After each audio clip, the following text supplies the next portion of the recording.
que el Señor nos regala para meditar juntos en la palabra del Señor, y pedimos que sea Dios hablando a través de su Espíritu Santo a nuestras vidas y que podamos conocer lo que el Señor nos quiere enseñar por medio de su palabra en esta mañana. Padre eterno, Dios amado, gracias Señor te damos por el privilegio, Dios, que nos permites de reunirnos como iglesia, Señor, como comunidad, como tu pueblo escogido, ese pueblo, Señor, que compraste con la sangre de tu Hijo en la cruz, Señor, del Calvario.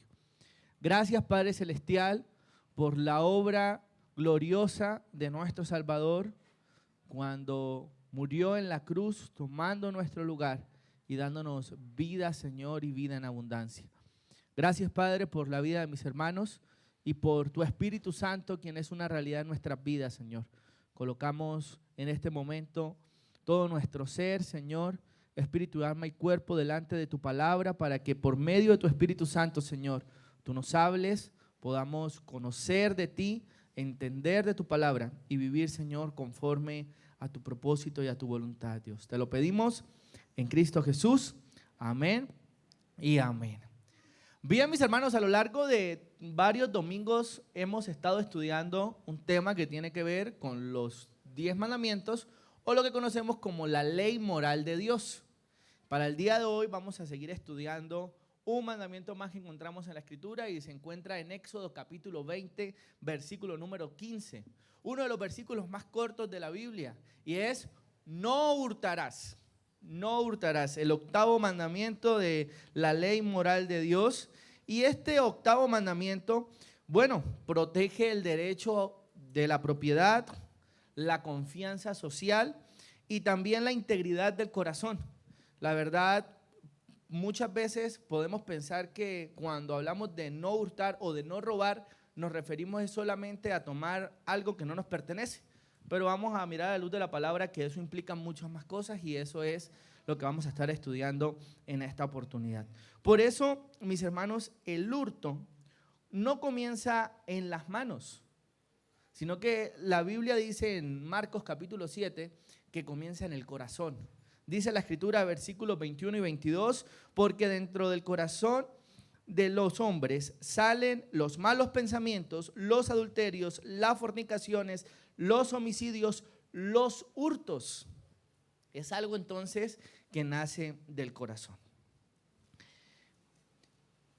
Piensa por un momento en esta historia. Una vez estaba su papá con su hijo en una tienda y el dueño de la tienda se acerca al niño y le dice: oye, toma un puñado de dulces. El niño se queda mirándolo y no hace nada. El papá le insiste: mire, el Señor le va a regalar unos dulces, cójalos. Y el niño no hizo nada. Cuando se fueron de la tienda, pues el niño no quiso coger los dulces. El papá le pregunta a su hijo: hijo, ¿por qué no tomaste los dulces que el Señor te estaba regalando?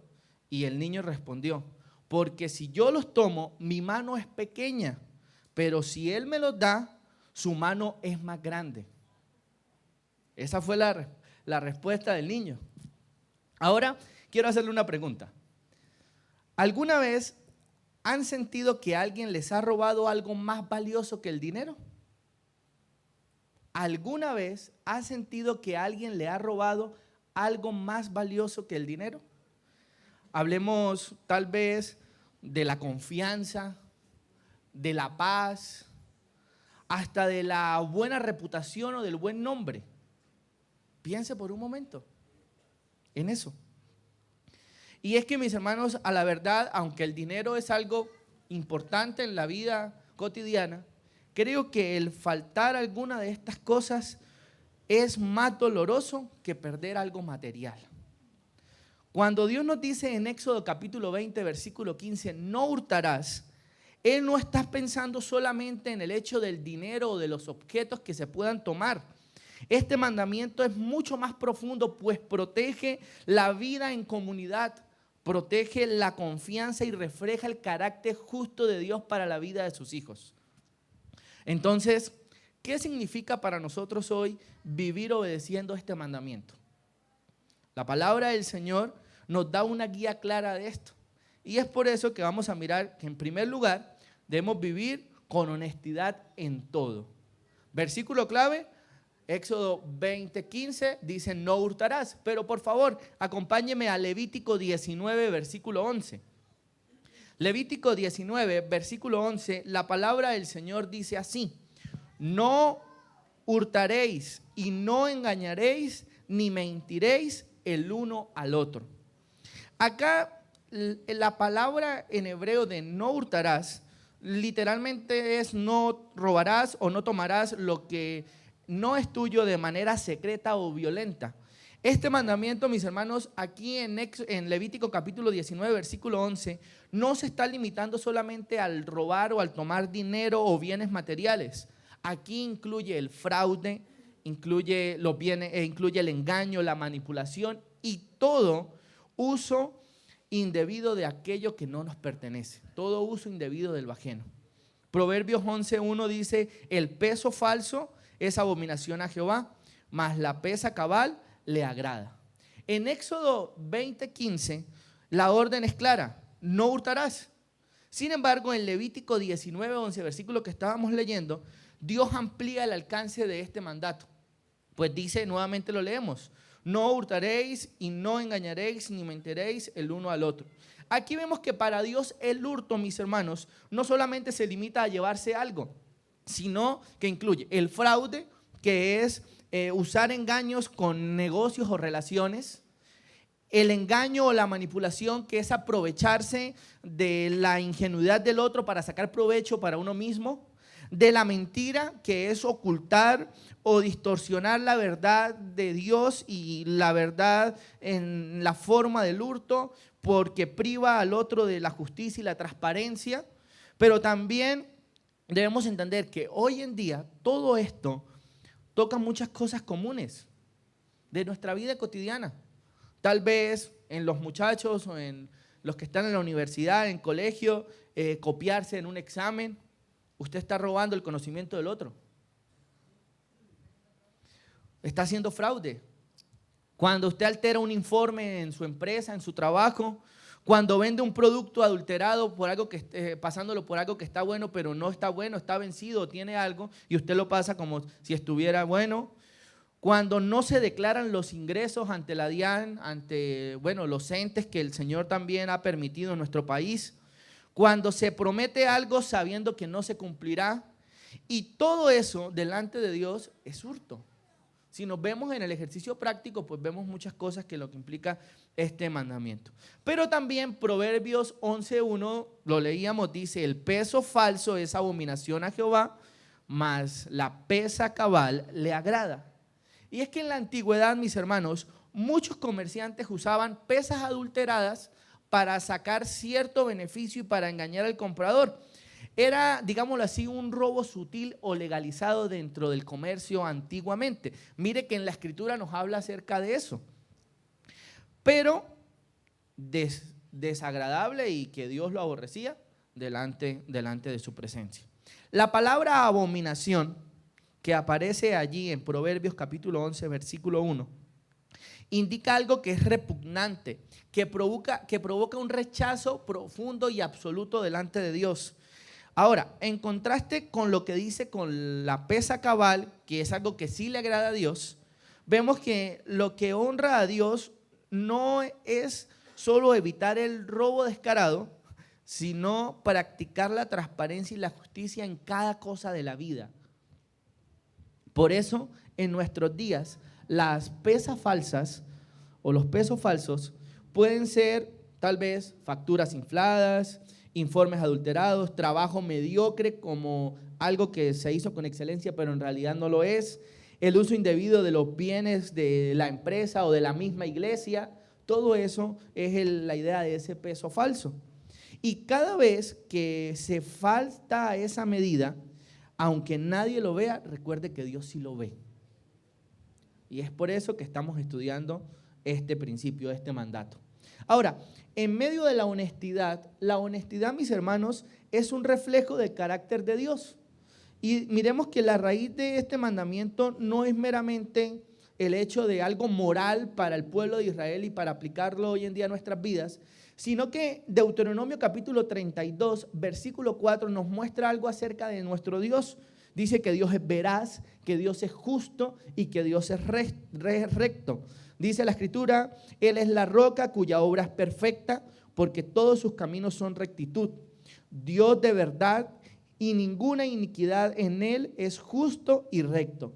Por eso, cada vez que se actúa con transparencia, usted está reflejando lo que es Dios en su vida.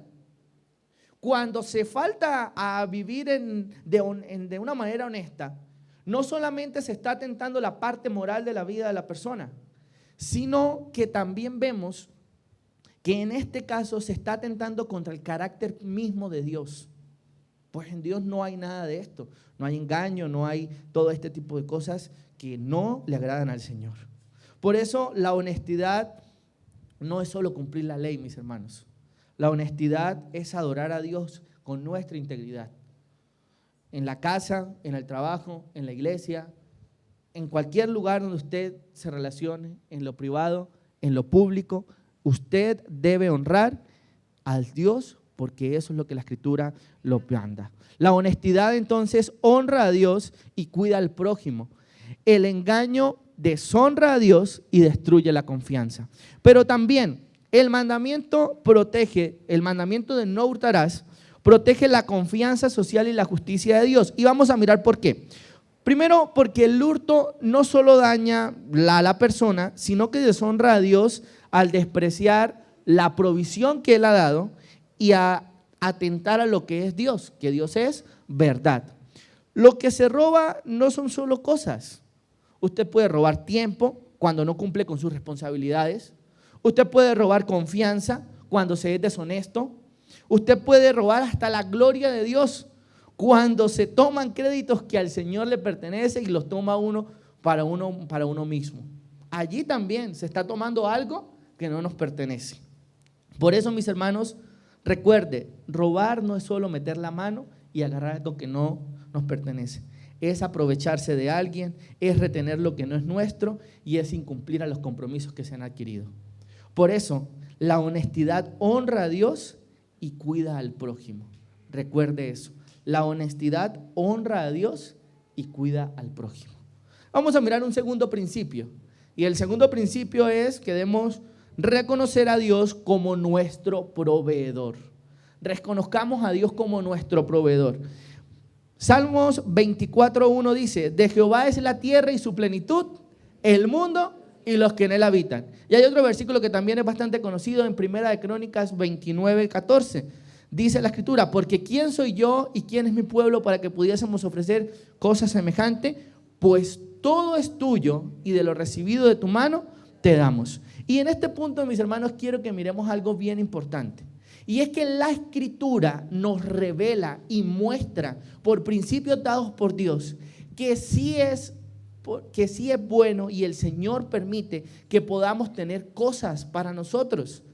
Adquirir cosas es algo que el Señor lo muestra en la palabra, pero debemos reconocer a Dios como nuestro proveedor. Ahora, miremos lo siguiente. Dios es el dueño absoluto de todas las cosas. Todo le pertenece a Él. Génesis 1:1, ¿qué dice? En el principio, ¿qué? Creó Dios los cielos y la tierra. Salmo 24:1 dice, de Jehová es la tierra y su plenitud, el mundo y los que en él habitan. Génesis 1:1 nos dice que Dios es el creador y el dueño de todo. Pero el Salmo 24:1 no solamente acompañado de Génesis nos dice que Dios es el creador, sino que al Señor le pertenece todo. Todo le pertenece a nuestro Dios. Pero también el Salmo 50, por favor acompáñeme allí.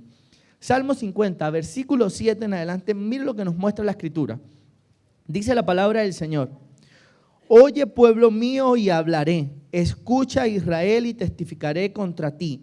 Yo soy Dios, el Dios tuyo. No te reprenderé por tus sacrificios ni por tus holocaustos que están continuamente delante de mí. No tomaré de tu casa becerros ni machos cabríos de tus apriscos. Versículo 10. Porque mía es toda bestia del bosque y los millares de animales en los collados. Conozco a todas las aves de los montes y todo lo que se mueve en los campos me pertenece. Si yo tuviese hambre, no te diría a ti, porque mío es el mundo y su plenitud. La creación, mis hermanos, establece el fundamento de propiedad porque todo existe, pues Dios lo creó. Y debemos partir de allí. Todo existe porque Dios lo creó. Nada es nuestro, todo es de Él. Recuerde Génesis 1:1. En el principio creó Dios los cielos y la tierra. Pero no solamente las cosas materiales, sino que incluso las personas también le pertenecen al Señor. El salmista claramente lo dice allí en el Salmo 24:1: de Jehová es la tierra y su plenitud, el mundo y los que en él habitan. Aquí Dios está recalcando más adelante, allí en el Salmo 50 que leíamos, que Él no necesita nada de nosotros, porque Él es el dueño de todo. Y el primer principio que debemos entender entonces, cuando reconocemos a Dios como nuestro proveedor, es que Él es el dueño absoluto de todo, mis hermanos. Él es el dueño absoluto de todo. Por eso, cada vez que alguien hurta, no le está quitando algo a la otra persona, sino que está usurpando algo que le pertenece a Dios. El verdadero dueño no es el ser humano, sino que es nuestro Dios, siendo creador y dueño absoluto de todo. Por eso reconozcamos que todo le pertenece a Dios. Pero también, mis hermanos, debemos entender lo siguiente, y es que Dios ha constituido al hombre o le ha dado al hombre la administración de algunas cosas. Dios es el dueño de todo, pero también el Señor ha puesto a administrar al hombre. Por favor, Salmo 115, versículo 16. Mira lo que dice la Escritura. Los cielos son los cielos de Jehová, y ha dado la tierra a los hijos de los hombres. Los cielos son los cielos de Jehová, y ha dado la tierra a los hijos de los hombres. Si nos damos cuenta, mis hermanos, a partir de este versículo y con otras citas más que vamos a estar mirando, nos muestra que el Señor, siendo dueño de todo, el Señor también ha constituido o ha dado a los hombres a administrar ciertas cosas también que Él permite dentro de su soberana voluntad. Y es allí entonces cuando decimos que existe la propiedad privada. Pues usted tiene cosas que le pertenecen a usted y no a los demás. Y eso que usted tiene, que es su propiedad privada, es porque Dios se lo ha dado para que usted lo administre. Ahora, ¿cómo está administrando los recursos que el Señor le ha dado? Porque aunque es cierto que en esta tierra son suyos, pues Dios se los ha dado, recuerde que usted es un administrador, porque todo le pertenece es a Dios. El Salmo 115, versículo 16 que leíamos, Dios muestra que ha dado algunas cosas de la creación al hombre para que las administre. Aquí vemos que Dios sigue siendo el dueño absoluto de todo y que el hombre recibe, digámoslo en este caso, según lo que nos muestra el versículo, la tierra en calidad de cargo para cultivarla, para gobernarla y para cuidarla. Recordemos lo que Dios le dijo a Adán allí en Génesis 1:28.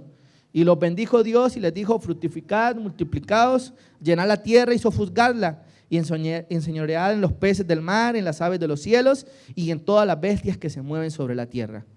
La palabra clave aquí en medio de esto, mis hermanos, es administración, no propiedad absoluta. Dios nos ha dado cosas a nosotros que en el término humano lo llamamos propiedad privada, pero que son cosas que Dios ha dado para administrarlas. Pues Dios es el dueño absoluto de todo. Ahora, tu casa, tu trabajo, tu familia, tus talentos, tu tiempo, no son tuyos en un sentido absoluto, sino que es de Dios quien te los confió, te los dio como administrador de eso. Por eso usted deberá dar cuentas a Dios por su familia, por su trabajo, por su servicio, por su tiempo, por todo lo que hace. Y cuando usted falta a una buena administración de cada una de esas cosas que Dios le ha dado, usted está robando. Usted está faltando al 8º mandamiento de la ley moral de Dios. Mis hermanos, no es que Dios, cuando dio esa administración, haya perdido eso que ha dado, sino que Él precisamente eso, decidió darlo para administrar. ¿Recuerda cuando Job perdió todo? Job 1:21 dice: Jehová Dios, Jehová quitó, sea el nombre de Jehová bendito. Job había entendido que todo cuanto tenía, y era mucho. Recuerda los primeros versículos de Job capítulo 1. Dios se lo había dado para que lo administrara. Pero también cuando en la soberana voluntad de Dios Él decidió retener o devolver, quitarle eso que le había dado a Job, el Job reconoce allí, bueno, Jehová me dio, Jehová me bendijo, pero también Jehová ha decidido quitarme eso porque de Él le pertenece. Mis hermanos, aunque Job poseía grandes riquezas, él entendía que era un administrador y no dueño. Por eso Dios le había confiado sus bienes, pero también Dios tenía el derecho soberano de quitárselos. Y eso fue lo que pasó. Por eso la fe verdadera, mis hermanos, reconoce que lo que tenemos es, utilicemos esta expresión, es prestado de Dios. Si Él nos da, lo disfrutamos con gratitud. Y si Él lo quita, seguimos confiando en su bondad y en su provisión, pues recuerde que el Señor ha prometido en su palabra que nada nos va a faltar. Entonces, si Él nos da, disfrutemos con gratitud. Pero también si Él decide quitarnos, confiemos en que el Señor va a cumplir a sus promesas y Él va a suplir a nuestras necesidades. Por eso, hablando de la tierra, porque es uno de los elementos que aparece en la Escritura, es dada como herencia del pacto de Dios para Israel. Y hay varios versículos que nos hablan acerca de eso. Éxodo 32:13 es cuando dice la Escritura, acuérdate de Abraham, de Isaac, hablando al pueblo de Israel, el Señor, y de Israel tus siervos, a los cuales has jurado por ti mismo, y les he dicho, yo multiplicaré vuestra descendencia como las estrellas de los cielos, y daré a vuestra descendencia toda la tierra que he hablado, y la tomará por heredad para siempre. Dios le hizo una promesa a Abraham, de que le iba a ser el padre de una gran descendencia y que le iba a dar una tierra. ¿Se cumplió esa promesa? Sí, se cumplió. Dios cumplió esa promesa que le había dado. El derecho de poseerle esa tierra para el pueblo de Israel era algo dado directamente por Dios y no se basaba en el esfuerzo humano de la conquista de ellos, sino en la promesa de Dios, en el cumplimiento de esa promesa que el Señor le había hecho al pueblo de Israel. Era un regalo de gracia y en este sentido había una responsabilidad para el pueblo de Israel con referente a su territorio. No podían usar la tierra como ellos quisieran, sino que debían usarla conforme a lo que Dios había establecido en su palabra. Ahora, ¿qué nos ha dado Dios hoy a nosotros? Bueno, Dios nos ha dado la salud, nos ha dado recursos, nos ha dado talentos, nos ha dado dones, nos ha dado familia, nos ha dado un empleo y muchísimas más bendiciones. Esa es la promesa haciendo la ilustración. Así como Dios le dio una tierra, un territorio al pueblo de Israel y ellos debían administrarlo, de la misma manera el Señor nos ha dado a nosotros todo esto que mencionamos. Y la responsabilidad de nosotros, en medio de esa herencia que el Señor nos da, es que debemos manejarla bajo los términos que el Señor ha establecido en su palabra. Mis hermanos, la posesión de la tierra para el pueblo de Israel era un derecho que Dios le había dado a su pueblo. Levítico capítulo 25 nos habla acerca de esto y hay un tema que aparece allí, es el año del jubileo. Y es que en medio del uso de las tierras podían venderse, podían utilizarse como forma de pago también para ciertas deudas, pero también el pueblo de Israel debía entender que cada 50 años se celebraba lo que se llamaba el año del jubileo, y es que en el momento del año 50, cuando sonaba la trompeta en la celebración del día de la expiación, se declaraba libertad para toda la tierra. Y esto implicaba 4 cosas rápidamente por mencionar. 1, el reposo de la tierra. Durante ese año no se sembraba ni se cosechaba sino que simplemente si la tierra germinaba propiamente, eso tenía que dejárselo allí, eso no se podía cosechar. La tierra descansaba recordando que Dios es quien provee. Otro principio en el jubileo y era la devolución de las propiedades. ¿Qué pasaba? Toda la tierra que el pueblo de Israel tenía era heredad dada a cada tribu y a cada persona en particular. Si había sido vendida, debía que devolverse a su dueño. Si había sido tomada por medio del pago de una deuda, tenía que devolverse a su dueño, a su familia original. La tierra no podía venderse para siempre porque le pertenece a Dios. Y como Dios es el que les ha dado, en medio del pueblo de Israel, el Señor tenía esta práctica para con ellos.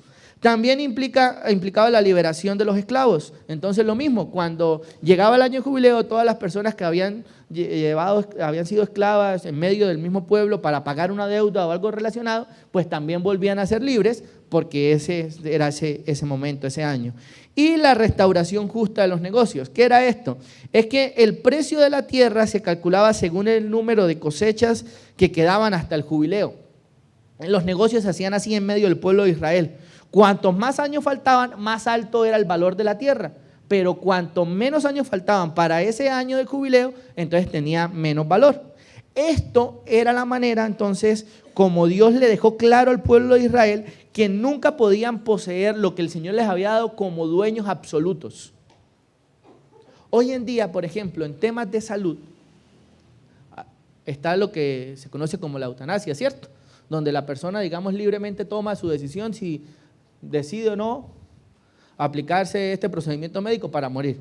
¿A la persona le pertenece la vida? No, Dios es el que se la ha dado. Por eso no es una práctica que como hijos de Dios debemos hacer. En medio de su familia, en el caso de los varones, el varón es el administrador y el responsable de suplir y de cumplir con las responsabilidades del hogar. El varón deberá dar cuentas a Dios por eso que le ha dado. Esa es la heredad que le ha dado Dios. Pues de la misma manera debe entender que como buen administrador debe cumplir con eso que el Señor ha establecido en su palabra. Hermano, sus dones, sus talentos, sus ministerios no son cualidades que usted tiene por naturaleza propia y porque usted es muy bueno, no. Es la gracia de Dios para con cada uno de ustedes, cada uno de nosotros, y por ende también debemos administrarlos correctamente. Por eso no nos apropiemos de las cosas como si fueran nuestras y siempre vamos a estar acá, no. Mire que dentro del pueblo de Israel había esta práctica que Dios había establecido para el pueblo como ese buen principio para entender y recordar al pueblo que Dios iba a proveer siempre, pero que todo le pertenecía a Él. Por eso, si recordamos que somos extranjeros, porque es lo que Dios le dice allí en Levítico capítulo 25, varios versículos hablan acerca de eso, entendamos lo siguiente, mis hermanos, sobre la tierra, si somos extranjeros sobre esta tierra, nunca nos debemos apegar y practicar la idolatría con las cosas materiales. Tampoco tomemos lo que no es nuestro. Hoy en día hay muchos que hablan y se enorgullecen por lo que tienen. Y gracias a Dios por lo que ha dado y ha bendecido. Pero mis hermanos, así como le sucedió a Job, Dios un día da, pero también Él puede decidir en cualquier momento quitarlo. Y debemos entender eso. Pero también Dios ha establecido medios para adquirir y aumentar nuestras posesiones. Eso también es bíblico. Dios ha establecido medios para adquirir y aumentar nuestras posesiones. Primera Timoteo capítulo 5 versículo 18 dice, pues la escritura dice, no pondráis bozal al buey que trilla y digno es el obrero de su salario. Significa entonces que si usted tiene un trabajo, usted debe recibir una remuneración, en este caso una remuneración económica, que es como se practica en nuestros días porque usted está trabajando. Y la Biblia dice que eso es correcto, que eso es un principio dado por el Señor. La Biblia nos enseña, sí, que todo le pertenece a Dios, pero también ofrece medios a cada uno de nosotros para poder poseer o adquirir cosas. Dios da soberanamente, el hombre es responsable del uso de esos medios que Él ha provisto para dar al hombre esos bienes que el Señor le ha regalado y le ha dado. Por eso, mis hermanos, ¿es malo que usted consiga cosas? No, no es malo. No es pecado. Si el Señor a usted le permite un buen trabajo, hacer buenos negocios, crecer económicamente, gracias al Señor por eso. El Señor habla de eso en la Escritura. Eso es bendición de parte de Dios.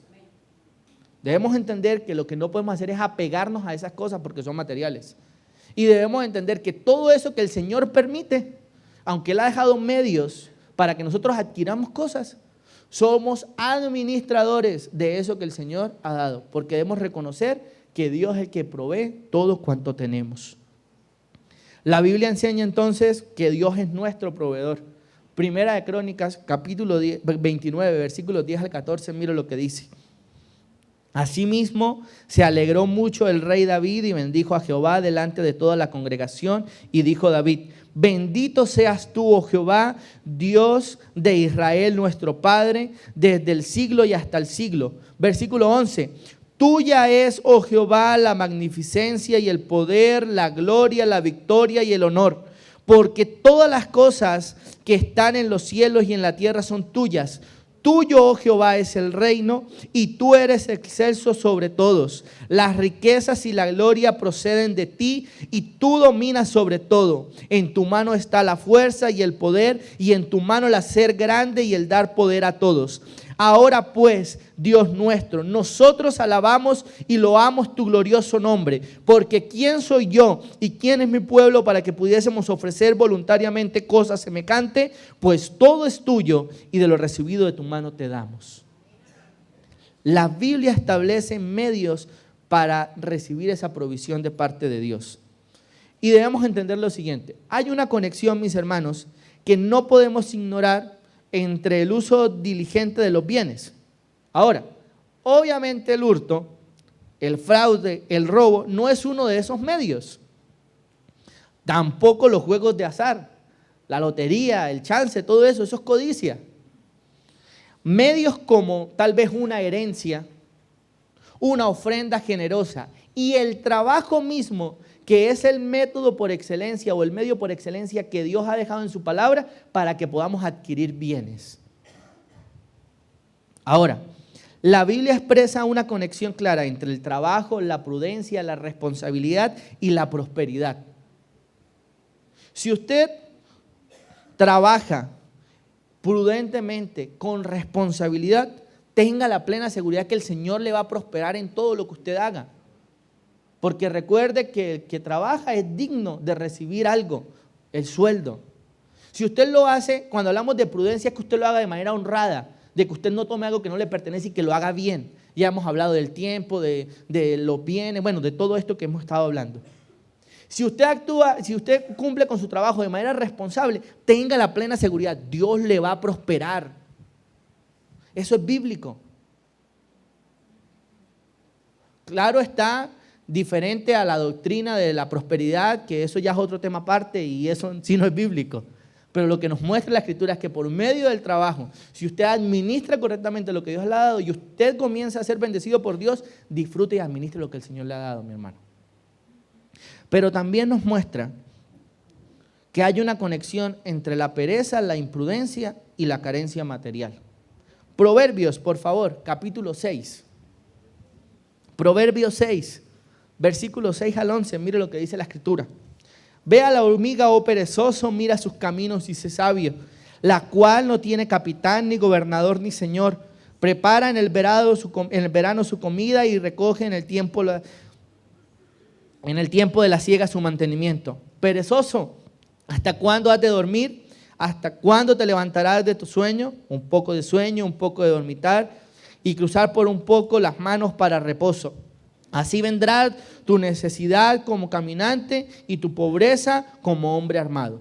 Mis hermanos, la pobreza es el resultado de la pereza, pero vamos a explicar aquí esto. Explico, no es que sea pecado ser pobre. Si miramos en el entorno en el cual nació nuestro Salvador, nuestro Señor Jesucristo, nació en un entorno pobre, en un entorno humilde. Oído, la pobreza no es pecado, no es un pecado ser pobre o no tener suficientes recursos. Cuando, digámoslo así, es algo natural y ya vamos a mirar por qué. Es pecado cuando es producto de la pereza. Y ya miremos lo que nos dice la Escritura. Es pecado cuando la pereza llega, se hace pobre y da razones para estar avergonzado de eso. Más adelante, en el capítulo 12 allí de Proverbios, versículo 24, dice: la mano de los diligentes enseñoreará, mas la negligente será tributaria. Proverbios 13, 18, pobreza y vergüenza tendrá el que menosprecia el consejo, mas el que guarda la corrección recibirá honra. Hay quienes son pobres por no recibir consejo, porque no prestan atención a los consejos que se le dan. Proverbios 21, 5 dice... Proverbios 21.5 también nos habla de esto, pero también hay quienes son pobres porque son alocados metiéndose en negocios que no entienden y no son sabios en sus decisiones económicas.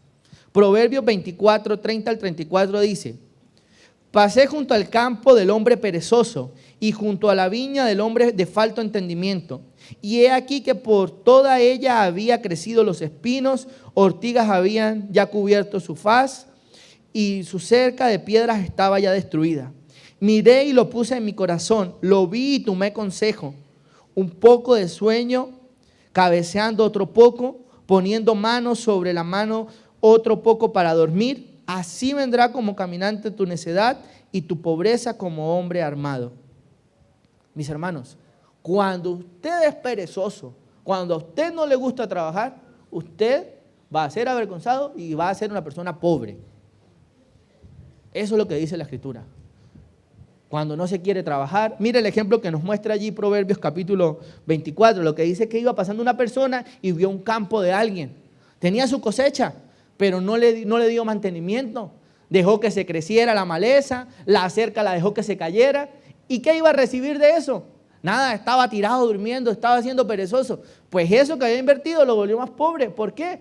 Porque, y haciendo la aplicación hoy en día a nuestras vidas, si usted no sabe, digamos, de la tierra, ¿para qué se va a meter a hacer un cultivo si no sabe de los mantenimientos y de las cosas que debe hacer para poder cosechar correctamente? Por eso hay que ser prudentes en los negocios que se toman. Es cierto que la Biblia nos está diciendo que podemos adquirir por medio de lo que el Señor nos permite realizar, pero debemos ser sabios y debemos ser conscientes de las cosas que vamos a hacer. Si usted no tiene algún conocimiento en un negocio, ¿para qué se va a meter allí? Pues para fracasar. Por eso debemos ser sabios y debemos entender eso. Pero también cada uno, cuando se ocupa en sus negocios para que no tenga necesidad de nada, ¿y qué es lo que pasa? Hay un versículo también que nos muestra en la Escritura en 2 Tesalonicenses capítulo 3. Resulta que la iglesia en Tesalónica tenía esto. Ellos pensaban que la venida del Señor iba a estar cerca. Ya venía y ellos dejaron de trabajar. Entonces el apóstol Pablo les dice, mire, comiencen a trabajar, porque no significa que porque la venida del Señor está cerca usted va a dejar de trabajar. Lo que vemos acá entonces es que cada uno debe ocuparse en sus negocios para que no tenga necesidad de nada. Si usted tiene un trabajo, ocúpese en eso, trabaje por eso, no sea perezoso, no se empobrezca. Es cierto que la venida del Señor está cerca, porque allí en la Escritura, en 2 Tesalonicenses capítulo 3, versículos 6 al 10, lo que el apóstol Pablo le está exhortando a la iglesia es eso. Porque la iglesia en Tesalónica pensaba que como la venida del Señor estaba cerca, ya deberían dejar de trabajar. No. Mis hermanos, hasta que usted tenga todas las capacidades, trabaje. Trabaje, porque eso también lo manda la Escritura.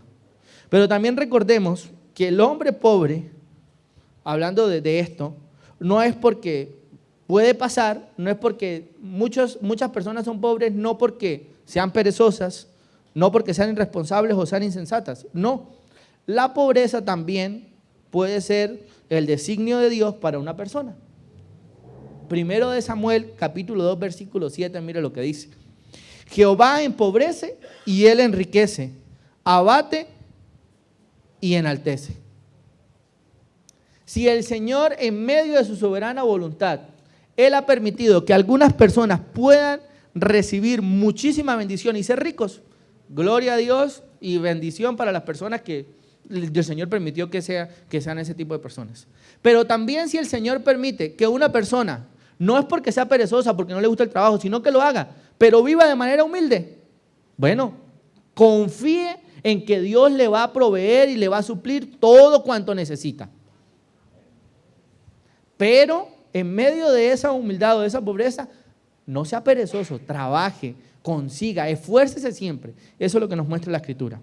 Pero también este principio, mis hermanos, es lícito, es perfectamente lícito disfrutar de los bienes que Dios nos da sin dejar de lado la generosidad. Usted puede disfrutar de todo lo que el Señor le ha dado en esta tierra. En otras palabras, no sea una persona amarrada. No sea como aquel que comienza a guardar y a guardar, trabaja y trabaja y guarda y guarda y guarda y nunca disfruta de lo que tiene. No. Es completamente lícito disfrutar eso que usted ha recibido, porque recuerde que Dios se lo ha dado para que usted lo administre. Ahora, Deuteronomio capítulo 12, versículos 6 al 7 dice: y allí llevaréis vuestros holocaustos, vuestros sacrificios, vuestros diezmos y la ofrenda elevada de vuestras manos, vuestros votos, vuestras ofrendas voluntarias y las primicias de vuestras vacas y de vuestras ovejas. Versículo 7. Y comeréis allí delante de Jehová vuestro Dios. Mire, y os alegraréis vosotros y vuestras familias en toda la obra de vuestras manos, en todo vuestro trabajo, en la cual Jehová Dios te hubiere bendecido. Disfrute, mi hermano, de las bendiciones que el Señor le da.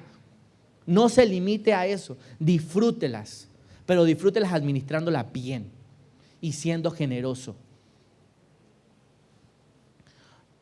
No se debe estar atado a las cosas materiales. Ahora es esto, es el hecho de disfrutar, pero no de atarse a eso. ¿Por qué? Porque en medio del disfrute que el Señor permite, debemos entender también, versículo 6, 17 de 1 Timoteo capítulo 6, dice: a los ricos de este siglo manda que no sean altivos, ni pongan la esperanza en las riquezas, las cuales son inciertas, sino en el Dios vivo, que nos da todas las cosas en abundancia para que las disfrutemos. La esperanza y la convicción del hombre en lo que recibe de parte de Dios no debe estar en eso que recibe, sino en quien se las ha dado, en Dios. Porque ¿qué pasa, mi hermano?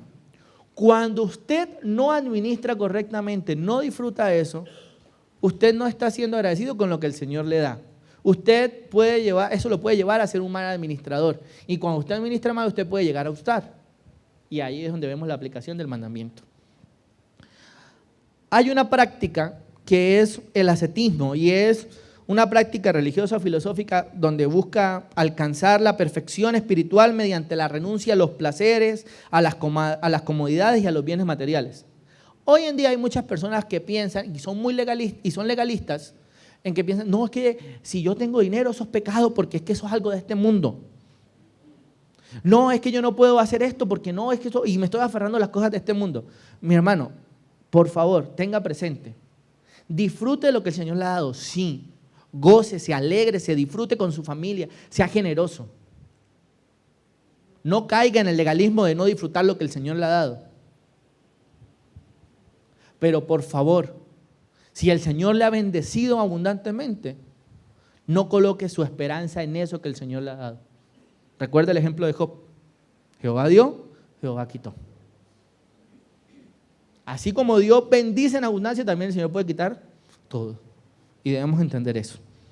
Por eso la Escritura, en medio de este principio, manda la generosidad con el necesitado. Es algo que lo muestra la Escritura en diferentes pasajes. Deuteronomio capítulo 15, versículos 7 al 10 dice: cuando haya en medio de ti menesteroso de alguno de tus hermanos en alguna de tus ciudades, en la tierra que Jehová tu Dios te da, no endurezcáis tu corazón, ni cerrarás tu mano contra tu hermano pobre, sino abrirás a él tu mano libremente en el efecto que prestarás a lo que necesite. Guárdate de tener en tu corazón pensamiento perverso diciendo: cerca está el año séptimo, hablando del año del jubileo, el de la remisión, y mire con malos ojos a tu hermano menesteroso para no darle, porque él podrá clamar contra ti a Jehová y se te contará por pecado. Si falta, le darás, y no serás de mezquino corazón cuando le des, porque por ello te bendecirá Jehová tu Dios en todos tus hechos y en todo lo que emprendas. Hay bendición cuando de lo que el Señor ha provisto y ha bendecido se da con generosidad. Hay bendición allí. Gálatas 6:10 dice: así que según tengamos oportunidad, hagamos el bien con todos y mayormente con la familia de la fe. Todo es de Dios. Yo solo administro lo que Él me ha dado. Recuerde, disfrute con generosidad a todo lo que el Señor le ha dado. Y eso nos lleva a reconocer que todo le pertenece a nuestro Dios. Y de esa manera reconozcamos a Dios como nuestro proveedor. Pero mis hermanos, el tercer principio que nos muestra la Escritura en el mandamiento de no hurtarás es que debemos examinar nuestras acciones y nuestro corazón. ¿Qué hay en su corazón? ¿Qué hay en la manera como usted hace las cosas? Marcos capítulo 7, versículo 22 al 21 dice: porque de dentro del corazón de los hombres salen los pensamientos, los malos pensamientos, los adulterios, las fornicaciones, los homicidios. Versículo 22, los hurtos, las avaricias, las maldades, el engaño, la lascivia, la envidia, la maledicencia, la soberbia y la insensatez. Romanos 13, 10 al 11 dice, porque no adulterarás, no matarás, no hurtarás, no dirás falso testimonio, no codiciarás no codiciarás. Y cualquier otro mandamiento en esta sentencia se resume: amarás a tu prójimo como a ti mismo. El amor no hace mal al prójimo, así que el cumplimiento de la ley es el amor. Mis hermanos, ¿de qué forma se puede quebrantar este mandamiento entonces? Si debemos examinar lo que hay en las acciones y en nuestro corazón, ¿de qué manera se puede faltar a este mandamiento? Bueno, se puede faltar con el hurto material. Cuando usted toma algo que no le pertenece, tomar algo físico sin permiso. Hay un ejemplo en la Escritura, el pecado de Acán. ¿Lo recuerdan? Josué capítulo 7 versículo 21. Mira lo que dice la Escritura. Pues vi dentro de los despojos un manto babilónico muy bueno y 200 siclos de plata y un lingote de oro de peso de 50 siclos, lo cual codicié y tomé, y he aquí que está escondido bajo la tierra en medio de mi tienda y el dinero debajo de ello. El hurto material es una de las formas de faltar a este mandamiento. Pero también el fraude o el engaño comercial, cuando se manipulan los precios, cuando se falsifica información, cuando se hace trampa en los negocios. Amós capítulo 8, versículos 4 al 6 nos habla de eso. Mira lo que dice la Escritura. Oíd esto, los que explotáis a los menesterosos y arruináis a los pobres de la tierra, diciendo: ¿cuándo pasará el mes y venderemos el trigo, y la semana y abriremos los graneros de pan y achicaremos la medida y subiremos el precio y falsearemos con engaño la balanza para comprar los pobres por dinero y los necesitados por un par de zapatos, y venderemos los desechos del trigo? Faltar al mandamiento es cuando se hace fraude o engaño comercial. Pero también, mis hermanos, faltar al mandamiento es cuando hay hurto laboral, cuando no se trabaja honestamente, cuando en el trabajo se pierde tiempo, cuando se abusa de la confianza. Ahí se está faltando al mandamiento de no hurtarás. Colosenses capítulo 3, versículos 22 y 23 dice: siervos, obedeced en todo a vuestros amos terrenales, no sirviendo al ojo como aquel que quiere agradar a los hombres, sino con corazón sincero, temiendo a Dios. Y todo lo que hagáis, hacedlo de corazón como para el Señor y no para los hombres. Cuando usted falta a su trabajo, a sus responsabilidades, a lo que usted se le ha encomendado, usted está haciendo hurto laboral y está faltando a este mandamiento. Pero también hay un hurto espiritual. ¿Y cuál es el hurto espiritual? Cuando no se da a Dios lo que le corresponde. Malaquías capítulo 3, versículos 8 al 9, mire lo que dice la Escritura. ¿Robará el hombre a Dios? Pues vosotros me habéis robado. Y dijisteis: ¿en qué te hemos robado? En vuestros diezmos y ofrendas. Malditos sois con maldición, porque vosotros, la nación toda, me habéis robado. Mi hermano, cuando usted no ofrenda al Señor como el Señor lo ha dejado en su palabra, usted está siendo un ladrón de Dios. Ese es el hurto espiritual. Mire, aquí es una amonestación fuerte que el Señor le hace por medio del profeta Malaquías al pueblo de Israel, en especial a los sacerdotes en Malaquías. Porque ellos estaban tomando de lo mejor para ellos y de las migajas le daban al Señor. Sustraían de lo que le correspondía ofrendar al Señor. Y por eso es que el Señor le dice: ¿robará el hombre a Dios? Pues vosotros me habéis robado. Y dijisteis: ¿en qué te hemos robado? Todavía tiene el descaro de decir: ¿en qué, Señor, te hemos robado? Y mire lo que le responde el Señor: en vuestros diezmos y ofrendas. Y la respuesta del Señor es: malditos sois con maldición, porque vosotros, toda la nación, me habéis robado. Mi hermano, la ofrenda es un principio de adoración al Señor, pero también es una responsabilidad del Hijo de Dios. Por eso administre bien sus recursos y ofrenda al Señor como lo debe hacer. Pero otra manera de faltar a este mandamiento del no hurtarás es cuando se hurta la reputación, cuando se difama, cuando se calumnia o cuando se roba el buen nombre de alguien. Proverbios capítulo 22, versículo 1 dice: de la estima es el buen nombre de las muchas riquezas y la buena fama más que la plata y el oro. Dios, mis hermanos, nos está llamando a vivir con integridad en todo momento de nuestra vida, porque cada robo rompe la confianza y daña la imagen de Cristo en nosotros. Mire de qué manera se puede faltar a este mandamiento. Y por eso también miremos qué hay en el corazón de aquel que hurta. ¿Qué hay en el corazón? Bien, Éxodo capítulo 17, versículo 20 dice: no codiciarás la casa de tu prójimo, no codiciarás la mujer de tu prójimo, ni tu siervo, ni su criado, ni su buey, ni su asno, ni cosa alguna de tu prójimo. El corazón que hay detrás del hurto es un corazón, o bueno, ¿qué es lo que hay? Codicia. Codicia. Y la codicia es desear intensamente, anhelar lo que le pertenece al otro. No se trata simplemente del hecho de admirar o de apreciar algo, porque allí no hay pecado. Cuando usted mira y dice: uy, ve, qué bueno lo que el hermano ha conseguido, mire qué chévere, eso, ahí no hay pecado. Es cuando usted desata ese sentimiento de desearlo intensamente, de querer lo que el otro tiene, de quererlo para usted y de querer apropiarse de eso. O cuando le desea el mal al otro porque el otro tiene algo que usted no tiene. Allí también hay codicia. Entonces, ¿qué hay en el corazón del que hurta? Hay codicia. Pero también hay falta de contentamiento. Primera a Timoteo, capítulo 6, versículos 6 al 10. Miren lo que nos dice la Escritura, mis hermanos.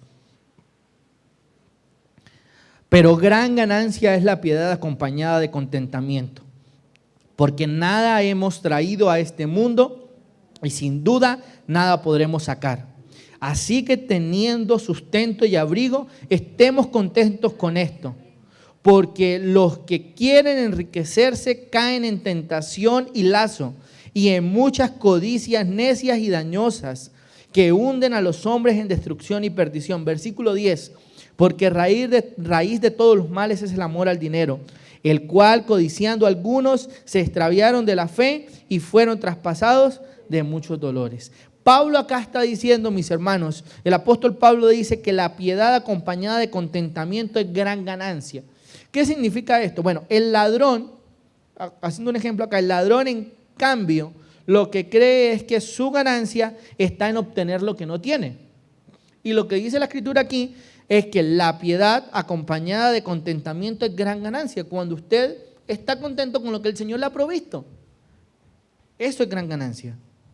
El creyente entonces debe reconocer que la mayor riqueza es vivir para Dios y estar satisfecho en Él y en lo que Él ha provisto. Por eso, mi hermano, la falta de contentamiento es la incapacidad de aceptar, escuche bien, con gratitud y satisfacción lo que Dios le ha dado. Esa es la falta de contentamiento. Esto acompañado de un deseo constante de querer tener más o de querer tener algo diferente o de lo que le pertenece a los otros. Ahora, hablando del estado del corazón en medio de la persona que tiene falta de contentamiento, ¿qué es lo que hay en su corazón? Pues primero que niega la suficiencia de Dios como su proveedor. No reconoce a Dios como su proveedor porque no está contento con lo que el Señor le ha dado. Que murmura contra lo que se tiene y ansía lo que no tiene. Comienza a decir: ay, pero es que yo solamente tengo esto y no, esto no me sirve para nada y aquí y allá. No, ojalá yo pudiese tener esto y aquello. Entonces eso, murmura de lo que tiene y ansía tener lo que no tiene. Pero también hace que se le robe la paz. Entonces ese corazón no tiene paz, porque siempre se está comparando y deseando lo que el otro tiene. Mis hermanos, pero también el corazón que hay detrás del hurto no solamente surge de la codicia, surge de la falta de contentamiento, sino que se opone al amor al prójimo. Recuerde lo que leíamos en Romanos 10, 8 al 9. Porque no adulterarás, no matarás, no hurtarás, no matarás, no dirás falso testimonio, no codiciarás y cualquier otro mandamiento en esta sentencia se resume. Amarás a tu prójimo como a ti mismo. El amor no hace mal al prójimo, así que el cumplimiento de la ley es el amor. Si vemos entonces este mandamiento de no hurtar de manera horizontal, podríamos decir que es apropiarnos de todo aquello que no nos pertenece. Sencillo, podemos definirlo así. Pero si vemos en nuestra relación con Dios, en sentido vertical, es cuando un hombre pone de lado los medios lícitos que Dios ha dado para adquirir cosas, que ha dado para tener las bendiciones de Dios, que son necesarios para el desempeño de la vida en este mundo. Es cuando usted deja de un lado a Dios allí. Por eso, mi hermano, el hurto es una expresión de incredulidad y descontento. Y recuerde que esto es pecado delante de Dios. Es descontento porque el que hurta está diciendo: Dios, yo merezco tener más. Dios, lo que me has dado es injusto. Yo merezco tener más. Pero es incredulidad porque está mostrando un rechazo a los medios que Dios ha dado para obtener sus bienes. Porque usted quiere tener otra cosa y no hacerlo de buena manera como el Señor lo ha establecido. Por eso pone de lado lo que Dios dice acerca de la verdadera felicidad del hombre. La Biblia dice que la felicidad del hombre no está en aumentar los bienes que tiene, sino en tener a Dios como su Dios. Proverbios 23, 4-5 dice: no te afanes en hacerte rico, sé prudente y desiste. Has de poner tus ojos en las riquezas, siendo ningunas, porque se harán alas como las alas águilas, volarán al cielo. Mateo 6, 19-21, no hagáis tesoros en la tierra donde la polilla y el orín corrompen y donde ladrones minan y hurtan, sino haceos tesoros en el cielo donde ni la polilla ni el orín corrompen y ladrones no minan ni hurtan, porque donde está vuestro tesoro, allí estará vuestro corazón. Si cuidamos nuestro corazón, cuidaremos nuestras manos. Mi hermano, recuerde que un corazón codicioso siempre va a querer robar y siempre lo va a hacer. Pero un corazón agradecido siempre da, es generoso. Por eso, el respeto a lo que no es nuestro honra a Dios y bendice nuestras relaciones con nuestro prójimo. Robar es un ataque directo a la providencia de Dios y a la justicia, lo que es Dios. El ladrón es aquella persona que piensa en lo que puede tomar. El Hijo de Dios es aquel que piensa en lo que puede dar. Por eso pregúntese, ¿está tomando algo que no le pertenece? Tiempo, recursos, gloria, confianza. Piense en eso, mi hermano. Y pidámosle a Dios que nos dé un corazón íntegro y contento, que viva para dar y no para querer tomar, un corazón generoso. Recuerde que cuando Dios dice no hurtarás, no solo nos está prohibiendo apropiarnos de algo que no nos pertenece, no solo nos está llamando a proteger y a respetar la propiedad privada. Este mandamiento, mis hermanos, es un llamado a confiar en Dios, a estar contentos sea cual sea nuestra condición. Es un llamado a ser una persona que sea trabajadora, a ser una persona responsable con lo que el Señor le ha dado para proveer a nuestras necesidades. ¿Recuerdan la pregunta del comienzo de la enseñanza? ¿Qué es lo más valioso que alguien puede robarnos? ¿Recuerdan la historia del niño? Que no quiso tomar los dulces porque su mano era pequeña. Esto, mis hermanos, nos enseña que cuando tratamos de obtener lo que nos corresponde, nos limitamos a lo pequeño de nuestra mano. Pero cuando confiamos en Dios como nuestro proveedor, recibimos de la abundante mano de Dios. Por eso el mandamiento de no hurtarás no se trata solo de no llevarnos algo ajeno, sino de aprender a vivir con gratitud y confianza en nuestro Dios. Reconozcamos esta verdad. Un corazón codicioso siempre roba, pero un corazón agradecido siempre da. Que el Señor nos ayude, mis hermanos, a tener manos limpias y un corazón limpio, confiando en que siempre en la mano de Dios será siempre más grande que la nuestra y el que Él nos va a dar todo cuanto necesitamos. Que el Señor nos ayude, mis hermanos, y cumplamos el 8º mandamiento de la ley moral. No hurtarás. Padre Celestial, gracias te damos, Señor, por tu palabra, Dios. Gracias, Padre, por este tiempo que nos permite, Señor, para meditar en tu palabra, Dios. Para entender, Señor, ese llamado que haces a nuestra vida a vivir con manos limpias, Señor. Con un corazón íntegro, un corazón agradecido, Señor. Gracias, Padre, por cada una de las bendiciones que nos has dado. Por proveernos, Señor, de manera abundante, Dios. Y pedimos, Señor, que nos ayudes a no faltar a este mandamiento, Dios. Señor, ayúdanos a no robar tiempo en nuestro trabajo, a administrar correctamente los recursos que tú nos has dado, Señor, a proveer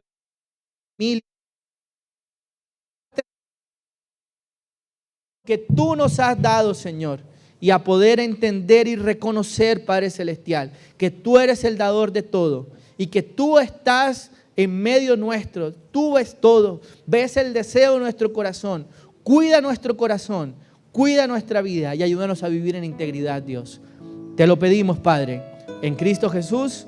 Amén y amén.